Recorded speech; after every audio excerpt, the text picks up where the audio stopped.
Shadow work is a fascinating area of introspective study.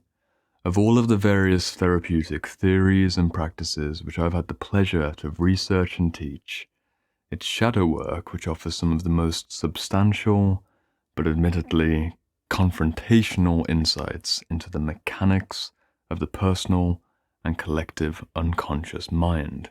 So, if you're looking to establish a firm foothold in the murky territory of your own unconscious, if you're looking to unravel the deeper energetic undercurrents which have covertly corroded your mental health with outdated beliefs and behaviors, and if you're looking to build a working relationship, a living relationship with the multiple archetypes and figures which define your personal myth and individuation journey, then shadow work is something really worth considering and committing your long-term interest to.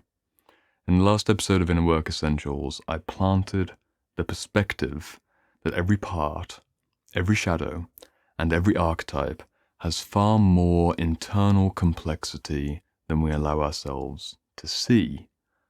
Parts have parts, shadows have shadows, and in this video I want to continue to unravel this advanced level concept as best as I possibly can. I want to try and push the limits of your current shadow working practice with this novel and hopefully refreshing perspective which attempts to bring far more nuance and far more emotional authenticity to what can sometimes feel like a superficial and stagnating introspective endeavor. Full disclosure, which I hope is almost blatantly obvious at this point, this is not a beginner video, and it's also not my attempt to entertain you into a feeling of modern mysticism for the next 15 minutes or so.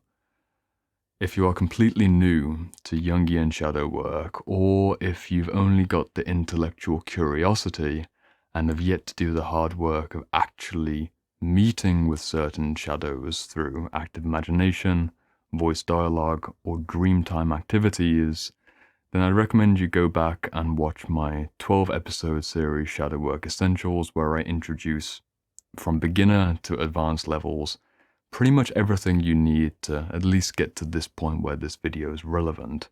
In Shadow Work Essentials, I establish the foundations of the basic theories and also go into various unconscious specific territories like the sexual unconscious, hostility, hate bonds, and the golden shadow, as well as a variety of practical exercises. So, if this is one of your first videos about shadow work, or if you're just tickling your mind and not actually doing the work, then consider laying that foundation before going further, because it's going to get pretty complex and pretty confusing if you don't have a general outline of where you're going to go. Again, the idea of this video is that parts have parts and that shadows have shadows. And if you really want to integrate every possible untapped element of your unconscious mind, then we need to extend the empathetic and emotional capacity to see into psychologically complex structures like archetypes or like individual parts, to use less Jungian terminology, and realize that they have a full emotional spectrum inside of them. This was the idea that I seeded specifically in the last episode in this series. We looked at David Hawkins's emotional spectrum, which I'm going to put up right here again, and to have this idea that a certain evil shadow, let's go with the evil shadow, like the tyrant, expresses shame, anger, courage, willingness, and if you really want to bend your mind, could even express love and enlightenment. That idea is so novel and so rarely spoken about that I feel it deserves a whole video. So, if this sounds interesting for you, then stick around, that's what we're going to explore. If it feels like way too much of a heady exploration and a bit too impenetrable, then the previous videos are there and you can go back and look at that. So, let's dive in. Let's start where I always like to start, with today's Inner Work Essential, which is meeting the shadow This is a series of 65 essays or small contributions. It's edited by Connie Zweig and Jeremiah Abrams. And I'd argue that this is the best single source shadow workbook to get into, but also to draw inspiration from on a recurrent basis. Because there's 65 essays in this collection, that's 65 perspectives on the shadow world and the unconscious territory. And when I first read this book a few years ago, I was struck by just how many different ways there are to engage with an archetypal figure or a shadow figure that really brings so much uniqueness and so much creativity to the process. I've explored ideas like active imagination and voice dialoguing before, and we're going to return to them again in Inner Work Essentials in coming episodes. In fact, some of the next episodes in this series. But we need to prime our territory internally before we can even see what's actually there. What do I mean by this? Well, I'll try and illustrate with a story, because concepts and theories can be wonderful, but I think a story makes it relatable. So, I'll bring a personal story in. Depending on your level of theoretical allegiance to a certain Jungian school or a certain inner working school, you're not going to like the example that I choose right now, because I'm going to go with the inner child example. The inner child, to some degree, is a shadow figure. Although it's a more distinct field of work and therapeutic work in itself, I want to take the example of the inner child as an emotional spectrum character which has a lot of internal nuance apart within a part, to illustrate this concept in a very real way based on a few years of me having worked with this specific shadow entity, an unconscious energetic pattern which has a variety of beliefs and behaviors which kind of live in my body and live in my psyche and at times almost overwhelm me, and I don't realize why I'm being a hurt little child. To get to the understanding that parts have parts, and that entity, that creature, that living structure is far more nuanced than I'd want to realize or probably give my time to, is a secret. Okay, that's enough waffle. I'll get into the story. When I first met my inner child, I met him as a 10-year-old. I met him as a 10-year-old at the top of the stairs in my family home, crying in a ball, because that was a memory that was really significant for me. For me, in terms of my mythic narrative, my personal individuation journey, there was a moment when I was 10, I was in year 6 in UK schooling systems, when I came home with so much depression and so much heaviness, and I got to the top of those stairs, and I had very suicidal thoughts. I had very deep existential questions, well, at least by, the capacity of a 10-year-old to ask these questions. And most tragically of all, neither of my parents could really give me any answers. I was asking things like, why do we even live? What's the point of going on? So on and so forth. I was a 10-year-old child who was wrapped up in existential dread and apathy and loss and sorrow, but I also had these glimmers of, real intellectual curiosity, which is a much higher emotional state than the apathetic disconnect. And I didn't have a structure around me to actually hold all of that complexity. Neither of my parents have done anything like the work that you and I are doing, and this is, unfortunately, the situation we find ourselves in as certain types of people in certain types of situations. I'm sharing this as the introduction into this topic because if I had have thought that my inner child is just that 10-year-old boy who is sad and moody and about to begin his emo stage and is all suicidally angsty and that's all he was, I wouldn't have gone very far in my inner child healing at all. That was one contact. That came through initially in a dream that I then worked on with journaling and then came back to with a voice dialogue. And I made a promise based on various things at that time which were relevant. And if that had been where I ended things, I never would have truly got to meet that archetypal entity of the child for who he actually was. Because it was just me reflecting on my memory at that point. It was just me looping around in a autotherapeutic way at a certain memory which felt incomplete. It was also a wider energetic pattern that lived through for the next decade, that suicidal child who's lost his childhood and playfulness is no longer a thing. But it took repeated, multiple contact through voice dialogue, through journaling, and most importantly of all, through everyday practices, to actually develop a relationship where I could see the parts inside of that part.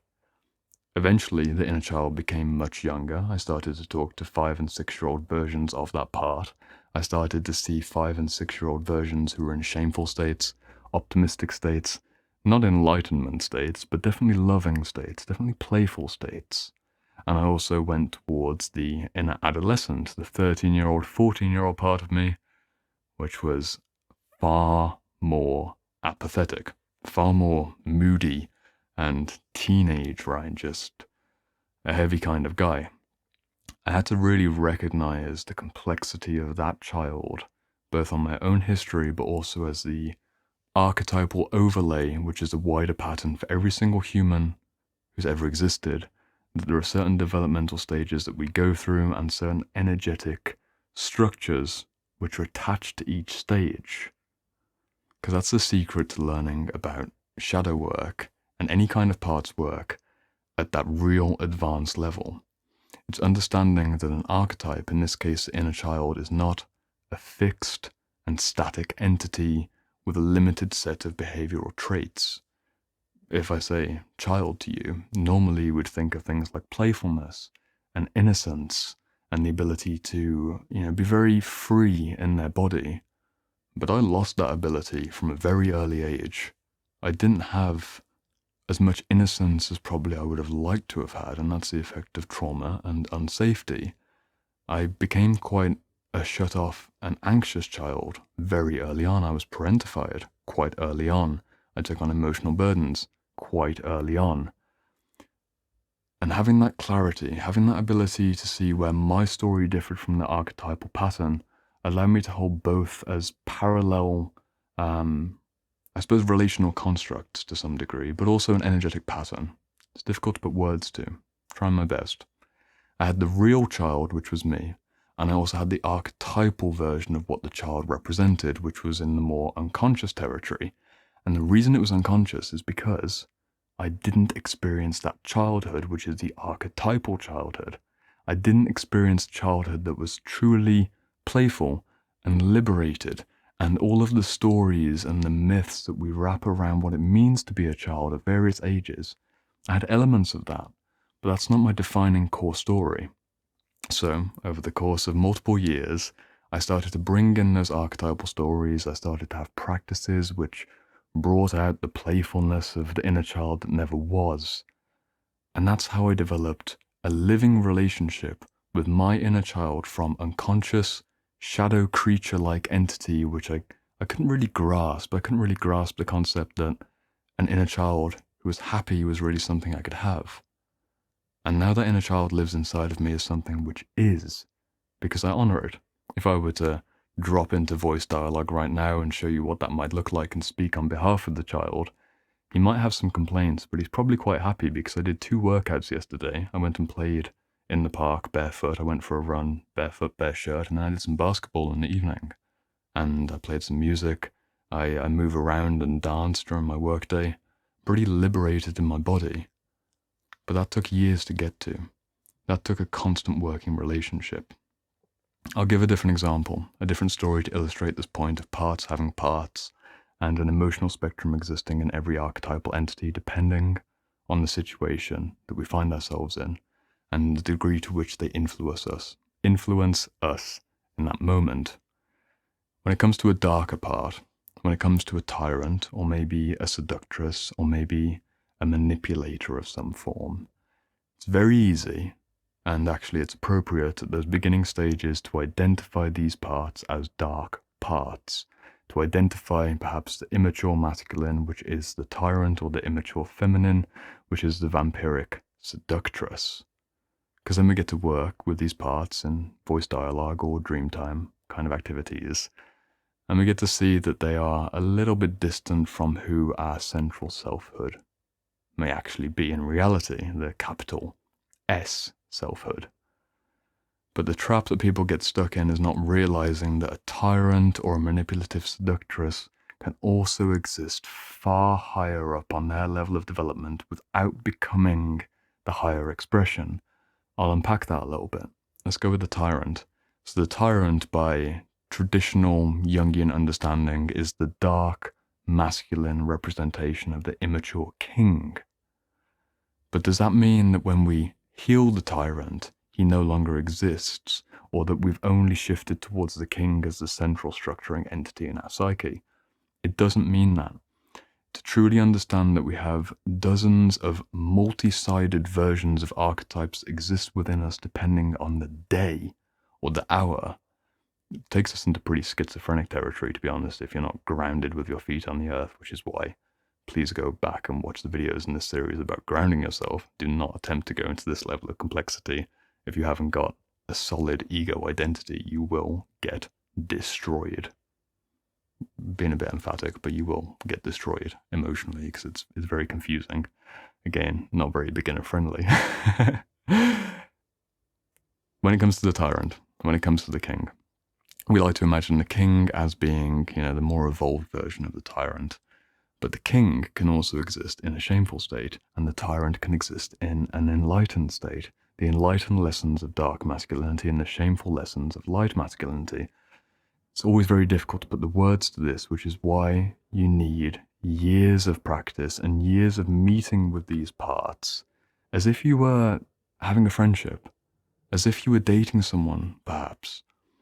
It would be ridiculous for you to watch countless YouTube videos or read countless books about how to date a man or a woman, depending on your preference, or maybe preferences if you like both, and not realize that the real learning is from being in the relationship with that person. To shift a part or an archetype or a shadow structure from just something which is a vaguely living mythic overlay that exists inside your psyche, to actually attempting to relate to them as if they were a living person, not a living person, but, conceptually, if they were a living person, you would expect that they have so many sides to themselves. Even if generally they're a dark part or a light part, they would have elements of lightness within darkness, elements of darkness within lightness, so much more nuance than we generally try and give, as an introduction to this space. This takes years to get to. I'm merely trying to introduce a refreshing take and try and light the avenue of work that's ahead, having done this work for myself for multiple years, having guided clients in both 1-month containers and then also up to a year of working with one person. I see again and again how these archetypes evolve. I see how immature warriors inside of young women evolve into trustworthy defenders of their own femininity without overpowering and defeminizing themselves to some kind of hustle culture like immature warrior. And I see how young men can develop their inner feminine in such a way where they don't become effeminate, because they learn what it means to be in contact with that part for what it truly is. It's a wonderful territory. It is truly such a fascinating way to get real flesh on the bones when it comes to our internal world. I could give you very practical examples. Ideally, I'll be able to make far more videos on this topic in the future where we're looking at specific symptoms like depression or disassociation or certain archetypes with real spotlight. But as a broad conceptual level up to your theory of shadow work, to your theory of inner work, I hope this video is salient and serves the point. I'll say it one more time. Parts have parts, and shadows have shadows. The same emotional complexity that you experience on a day-to-day basis exists as a smaller emotional spectrum scale within all of those parts inside of yourself. If that sounds too overwhelming and you've gone through this video with a skeptical ear and maybe a confused look on your face, it's probably a bit too far too quickly.